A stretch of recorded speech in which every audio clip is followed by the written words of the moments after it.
iš tavo lūpų, tėviškės elegija. Ar kilstelsi mane, ar tik palaikysi, apglėbusi per pečius, per širdį, per atmintį, per gyvenimą, įsiliejusi senam atšlaime. Į surūdijusią avinį vėl pasidūriau koją, ir kraujas lašėjo tamsiai. Laikiau jį prispaudęs ranką, bet veržėsi pro pirštus. Tai tu įšaukei basakoją, gūdžiai, lyg būtum prieš mirtį. Mano žaizdą laižiai stiprybės ieškodama.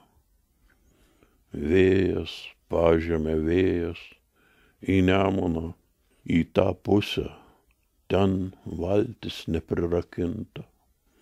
Prieš srovę irkluosiu, mėnuliui pakilus, tavo lūpas su žodžiais, gyvais dar, lygi kraujo bučiuosiu, dusdamas, springdamas jais. Žodžiais iš tavo lūpų, tėviškė basakoja.